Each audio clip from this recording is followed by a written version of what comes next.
Bueno, muy buenos días. Mi nombre es Valeria Omaña y el día de hoy soy yo quien les trae esta charla y que va a compartir con ustedes, padres, encargados y docentes, elementos de valor con el fin de poder navegar de una forma más segura por Internet.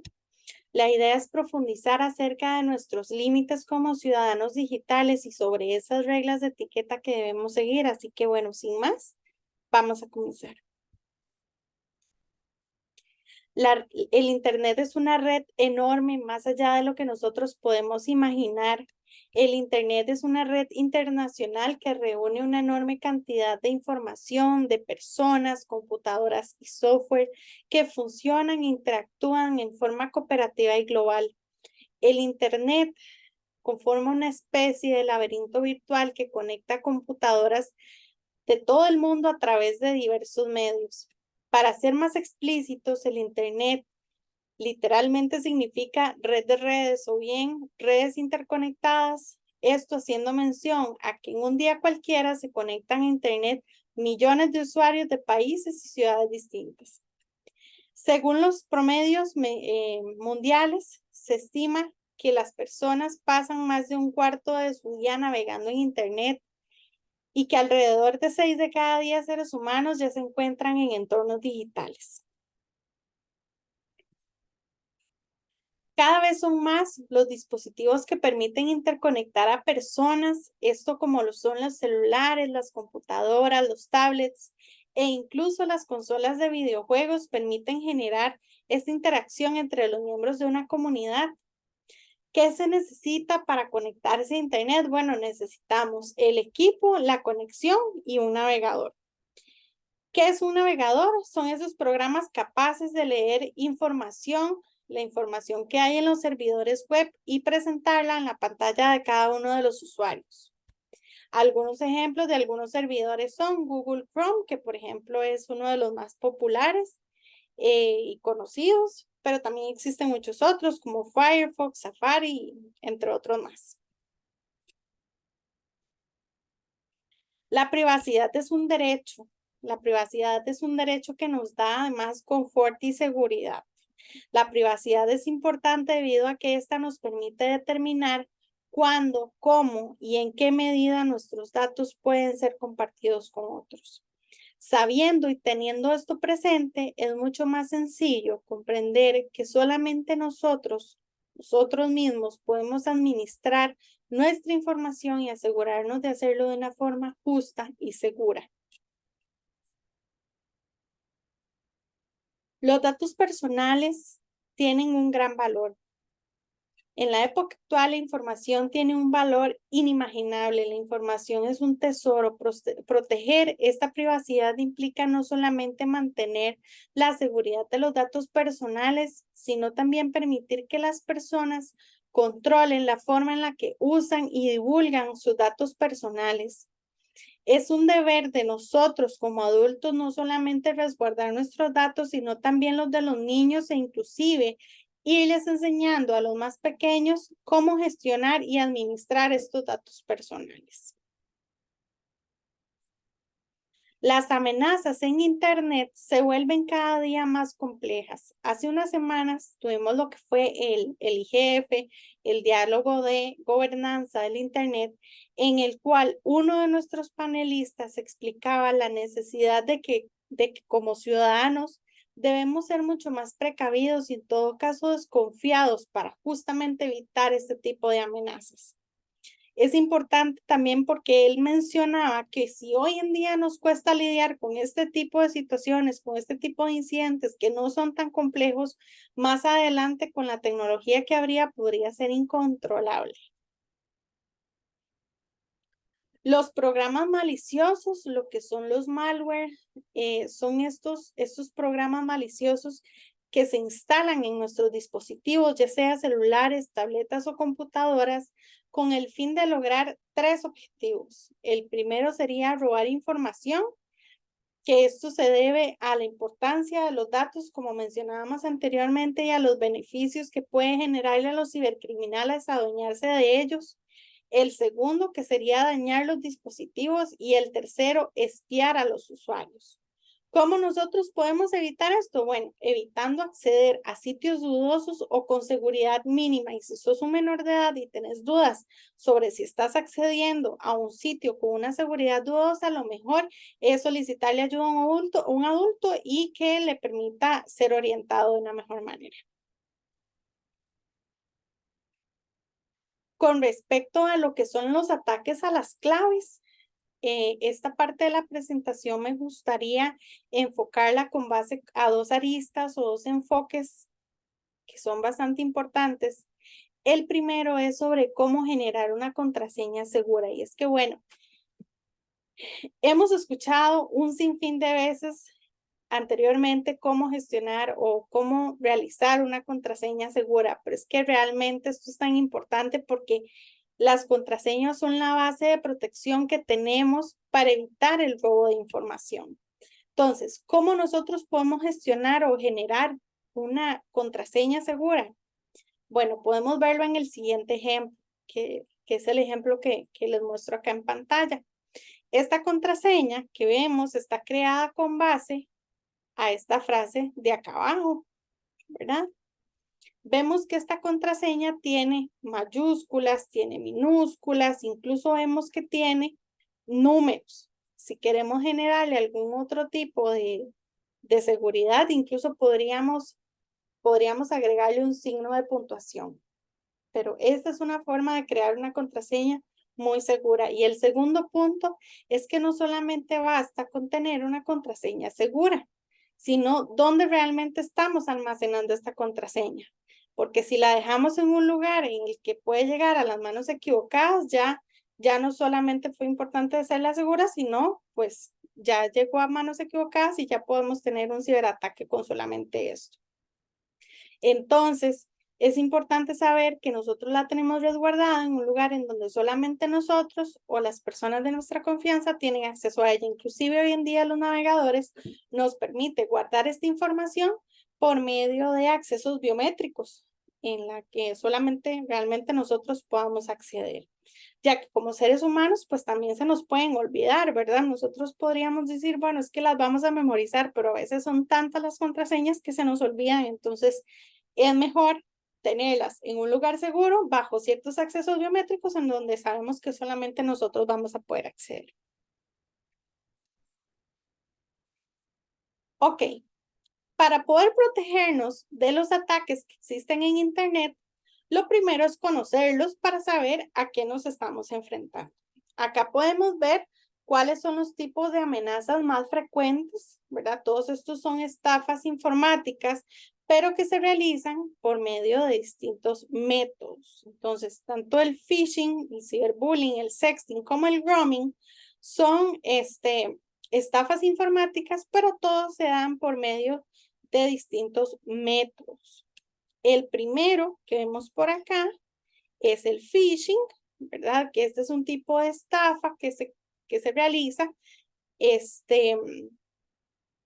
por medio de correos electrónicos o sitios engañosos con el fin de robar información. Esta es una técnica de ingeniería social que consiste en suplantar la identidad de compañías u organismos públicos y solicitar información personal y bancaria de los demás usuarios. Es importante mencionar que el phishing es la forma más sencilla de ciberataque, pero casualmente y al mismo tiempo es la más peligrosa porque es la que ha resultado ser más efectiva. Entonces, imagínense, es la forma más sencilla de ciberataque, pero increíblemente la que ha resultado más efectiva. El segundo, que es el ciberbullying, este es el ataque que se da a un usuario ¿verdad? Que se da por medio de amenazas, acosos, humillaciones, ¿verdad? Esto que se da por medio a través del Internet. Este ciberbullying lo podríamos evitar protegiendo nuestra cuenta, nuestra privacidad, ¿verdad? Nuestras cuentas por medio de la privacidad, aceptando solamente las peticiones de amistad de conocidos, no teniendo miedo a bloquear a esos usuarios que nos están ocasionando estos daños a nivel mental y a nivel emocional, eligiendo bien el contenido que nosotros compartimos, no solamente es importante lo que nosotros compartimos, sino también ese contenido que nosotros estamos absorbiendo por medio de las redes sociales. Entonces, esto es súper importante tener en cuenta que estos contenidos realmente se quedan con nosotros, entonces es importante también tenerlos muy regulados.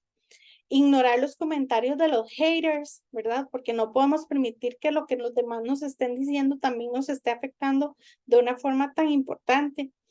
Y comportarnos tal y como somos en la vida cotidiana. Esos son algunos consejos para poder evitar lo que es el ciberbullying.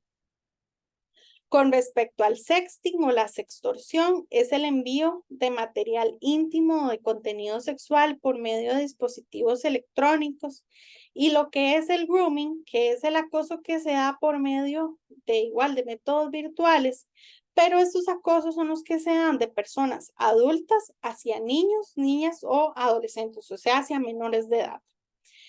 Es importante tomar en cuenta acá que lo único que a nosotros nos está separando de ser víctimas de este tipo de estafas o de sextorsión somos nosotros mismos y nuestro propio conocimiento. Si nosotros ya conocemos sobre este tipo de amenazas, lo importante es buscar cómo prevenirlas y cómo evitar ser víctima de ellas. ¿Qué podemos nosotros hacer al respecto? Bueno, podemos hacer muchísimas cosas, pero la respuesta principal y la principal defensa es la precaución. Recordemos que el factor que normalmente falla y del cual los ciberdelincuentes toman ventaja es del descuido humano. Esos descuidos que a veces tenemos que realmente ni siquiera les tomamos atención o ni siquiera los tomamos en cuenta. Estos descuidos son los que ocasionan que seamos víctimas de las amenazas que hay en Internet. Entonces es importante estar siempre alertas. Y bueno, además de esto, tener buenas costumbres como las que hemos venido conversando y siempre ante la duda desconfiar de lo que vemos, desconfiar de lo que leemos, desconfiar de todas estas cosas que tal vez tenemos tan cerca, pero a la vez que teniendo un poquito de precaución, como les mencionaba anteriormente, podemos evitarlas. Estos que les muestro acá son algunos tipos de correos de alerta a los que me gustaría que pongamos especial atención. Debemos tomar en cuenta que si en algún momento recibimos algún correo electrónico de este tipo, no debemos responderlos, ya que esto se prestaría para que ingresen estos programas maliciosos que les mencionaba anteriormente en nuestros dispositivos electrónicos. Entonces, bueno, es importante mencionar que este tipo de correos electrónicos normalmente tienen características especiales que los diferencian y con esto podríamos saber que nos estamos enfrentando a algún tipo de amenaza. Entonces, por ejemplo, ¿cuál es alguno de estas características particulares? Normalmente incluyen un logo o la imagen de la entidad, de alguna de las entidades. Sin embargo, estos suelen contener errores gramaticales o en ocasiones intentan transmitir urgencia y miedo para que el usuario realice las acciones que ellos les están solicitando. Esta urgencia o miedo es aquello que nos puede tal vez detonar algún tipo de alerta para saber que realmente nos están tratando de, ¿verdad?, de vulnerar. Incluso a veces sucede a través de algún enlace que está incluido en el email. Intentan redirigir a los usuarios a alguna página web fraudulenta para que usted introduzca el número de tarjeta de crédito, algún código de seguridad, la contraseña de acceso a la banca online. Incluso, bueno, hoy en día tenemos tantas facilidades a nivel del Internet, que bueno, no todo es malo. El Internet nos proporciona un sinfín de herramientas de las cuales nos podemos valer, pero ahora son tantas esos accesos que tenemos desde dispositivos electrónicos, desde el celular, que con esto tratan de robarnos estos datos. Además, me gustaría hacer un énfasis especial a que ninguna institución nos va a solicitar datos sensibles por medio de correo electrónico. o mensajería de texto. Muchas veces he escuchado que me dicen, bueno, es que me llamaron de tal lugar pidiéndome tales y tales datos. No, no, no. Ninguna entidad nos va a solicitar datos sensibles por medio de llamada telefónica, por medio de correo electrónico o por medio de mensajería de texto. Lo mejor en estos casos es que si notamos este tipo de situaciones, bueno, apersonarnos a la entidad correspondiente e informar sobre la situación que estamos teniendo. ¿Para qué? Para, bueno, primero hacerles saber lo que pasa y segundo, que ellos tomen acciones para que ningún otro de sus usuarios o de sus clientes pasen por una situación de estas. Para protegernos de este tipo de correos electrónicos, podemos tomar en cuenta los siguientes consejos. Entre ellos están revisar detenidamente el remitente del correo electrónico para comprobar si es oficial o si por el contrario contiene esas palabras o caracteres extraños que mencionaba anteriormente que no corresponden a la compañía que dicen ser. Evitar introducir datos personales o bancarios en una página web a la que has accedido a través de un enlace incluido en un email. Siempre es preferible teclear la dirección web en el navegador para acceder a la página.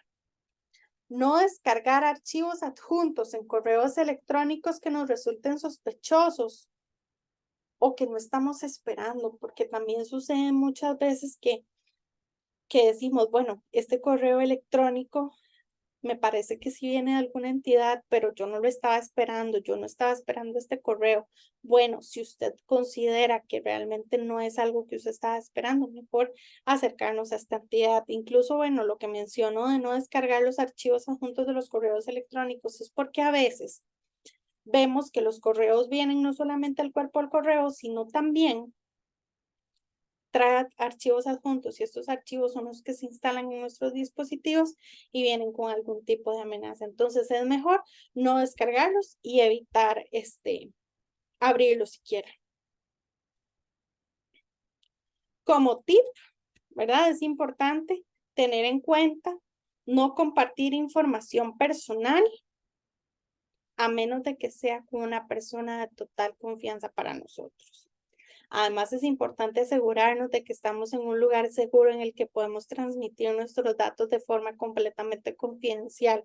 Si nos sentimos que no estamos en un lugar seguro, que realmente alguien nos podría estar escuchando, alguien que no es de nuestra confianza, mejor esperar y hacerlo en el momento oportuno, porque si no, podría pasarnos una mala jugada.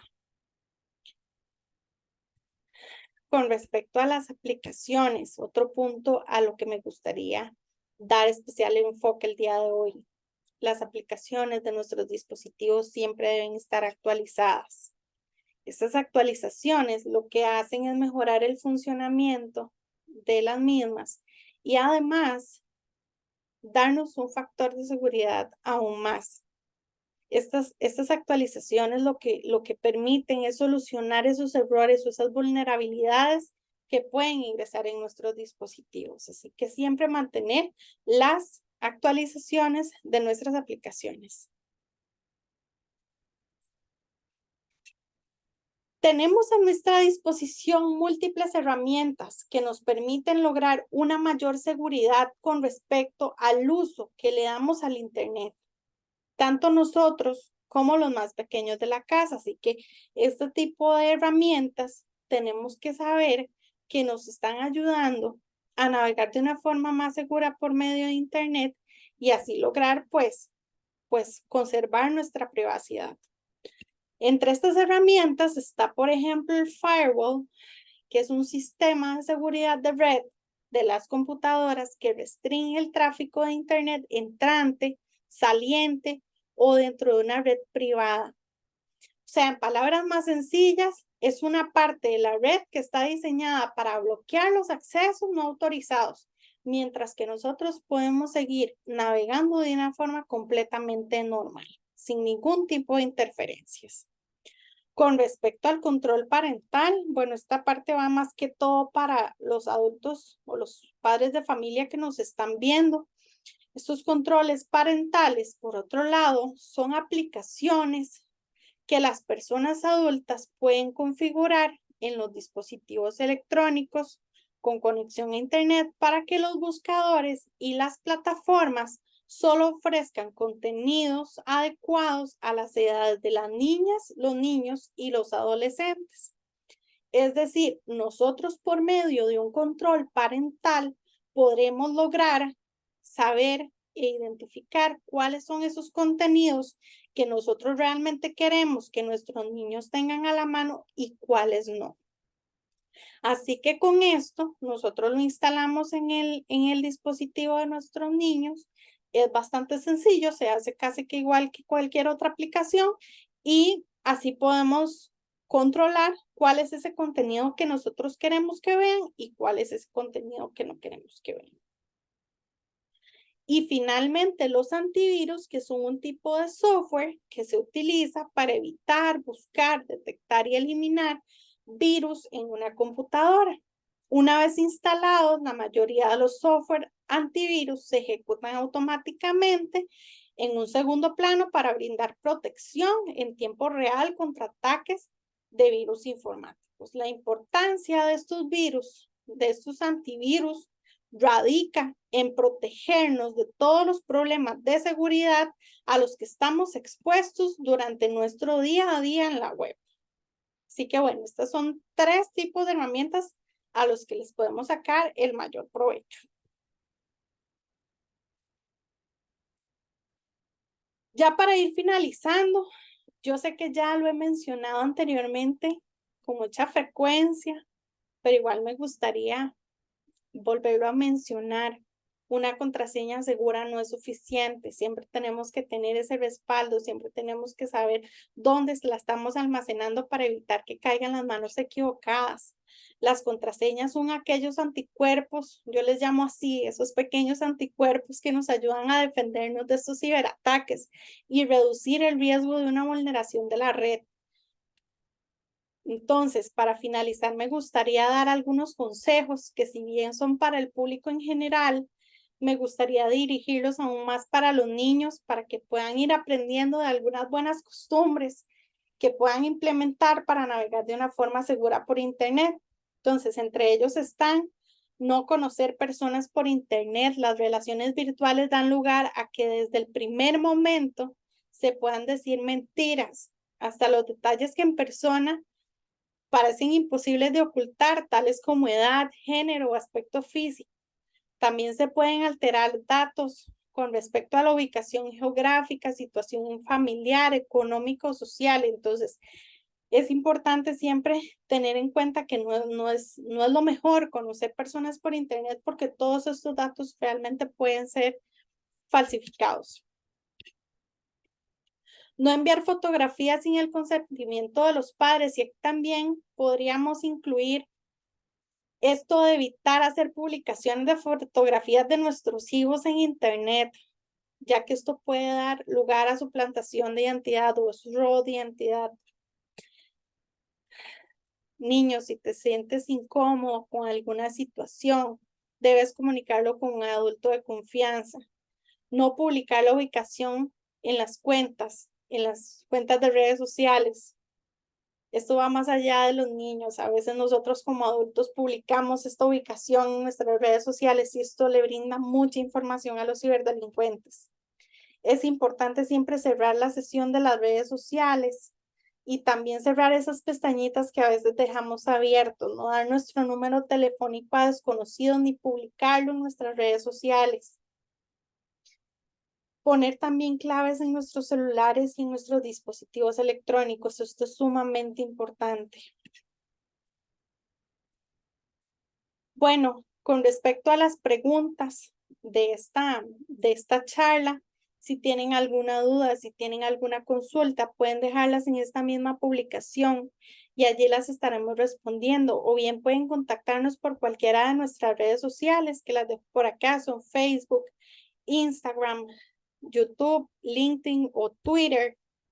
Y por ahí también les podemos responder cualquier tipo de duda o cualquier tipo de consulta. Bueno, para cerrar, me gustaría agradecerles a todas esas personas que estuvieron presentes en esta transmisión.